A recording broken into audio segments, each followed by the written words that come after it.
আসসালামু আলাইকুম, কেমন আছেন সবাই? আশা করছি সবাই অনেক বেশি ভালো আছেন। আর নতুন বছরের শুভেচ্ছা সবাইকে।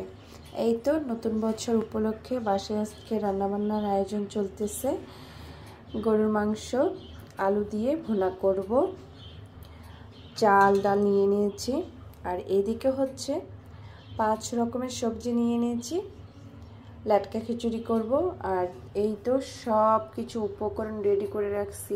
পেঁয়াজ কুচি, আদা রসুন বাটা, টক দই আর যে সমস্ত মশলা লাগবে সবগুলোই নিয়ে নিয়েছি। আর নিয়েছি কাঁচামরিচ। তো চলেন আজকে রান্নাবান্না করি আর আপনাদের সাথে শেয়ার করব নতুন বছরটা আমাদের কেমন কাটতেছে। এই ভিডিওটা আপলোড দিতে দিতে আমার অনেক বেশি লেট হয়ে গেল, কারণ বাসায় অনেক মেহমান, সবাইকে আপ্যায়ন করার একটা ব্যাপার থাকে। ওই তোমাকে সোজা হইতে বলতেছে, হাতটা টানতেছে, দেখো না। ওরে খোদা,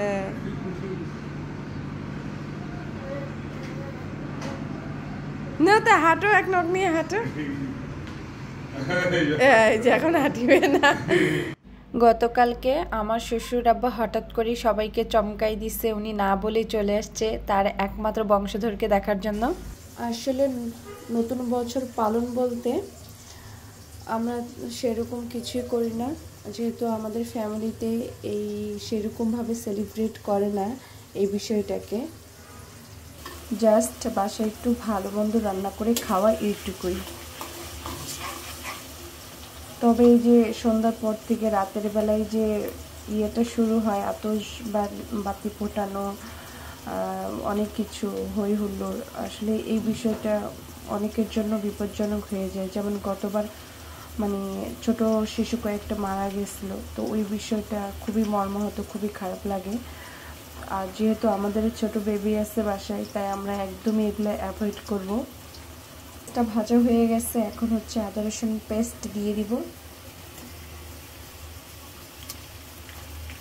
আদা রসুনটাকে ভালো করে ভেজে নিয়ে এখন সব শুকনো মশলাগুলো দিয়ে দিব। এখানে জিরা গুঁড়া, ধনিয়া গুঁড়া, শুকনো মরিচের গুঁড়া, হলুদ গুঁড়া, লবণ দিয়ে দিলাম।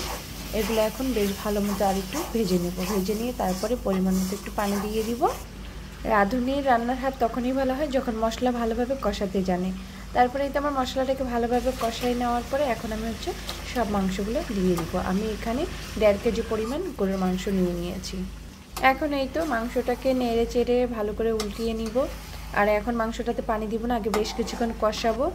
আর আমার শ্বশুর আব্বা আর আমার হাজব্যান্ড গেল শপিং করার জন্য আমার মেয়ের।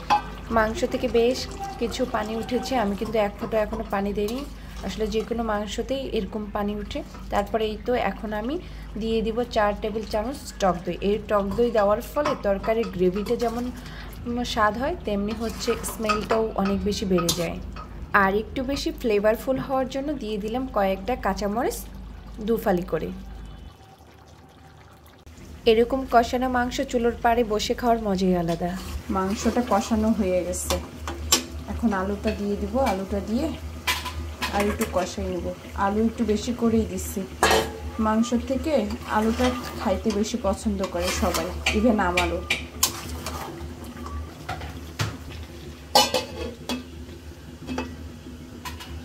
তরকারিটা কষানো হয়ে গেছে, এখন এই যে উপর থেকে গরম পানি দিয়ে দিচ্ছে একদম পরিমাণ মতো, যতটা ঝোল করব।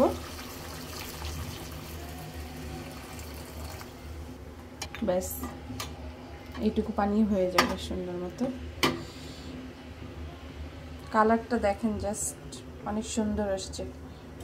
তরকারি তো আমার রান্না হয়ে গেছে, এখন খিচুড়িটা বসাই দেবো। এখানে দিয়ে দিলাম কাঁচামরিচ, আদা রসুন বাটা আর পেঁয়াজ কুচি। তারপরে চালগুলো দিয়ে এইখানে এখন মসুর ডাল ধুয়ে রাখছিলাম সেটাও অ্যাড করে দিচ্ছি।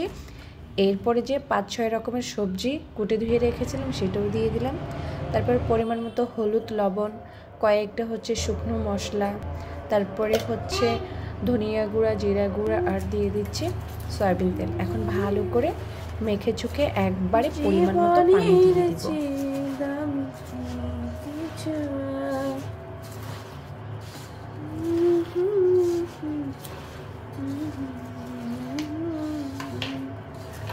রান্না করতে আসলে আমার মতো এরকম গুনগুন করে কে কে গান বলেন একটু জানাবেন প্লিজ।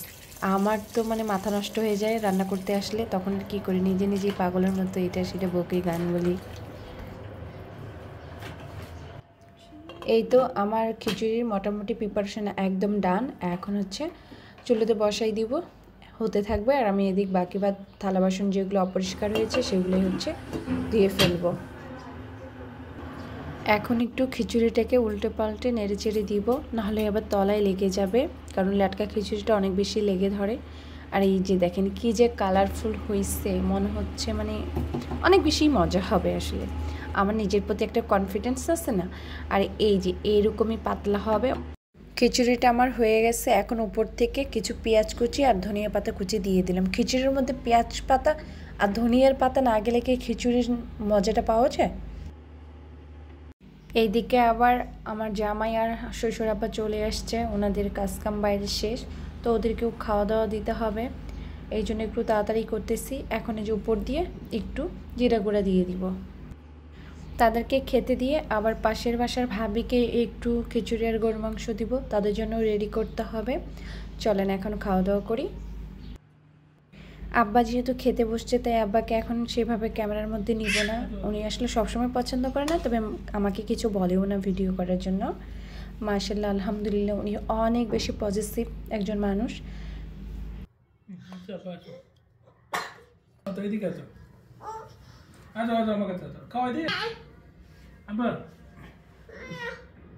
এদিকে ঠান্ডু এদিকে বা মেজে ঠান্ডু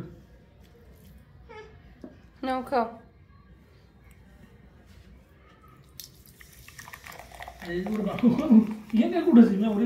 ভারী ওর শক্তি নাই তো। কেমন হয়েছে? মাশাআল্লাহ অনেক সুন্দর হয়েছে, থ্যাংক ইউ। এই দুষ্টুমি করো না, পাপা খাওয়াই ইচ্ছে খাও। ও খাবে না, তুমি খাও, ওকে পরে খাওয়াবো দেখি।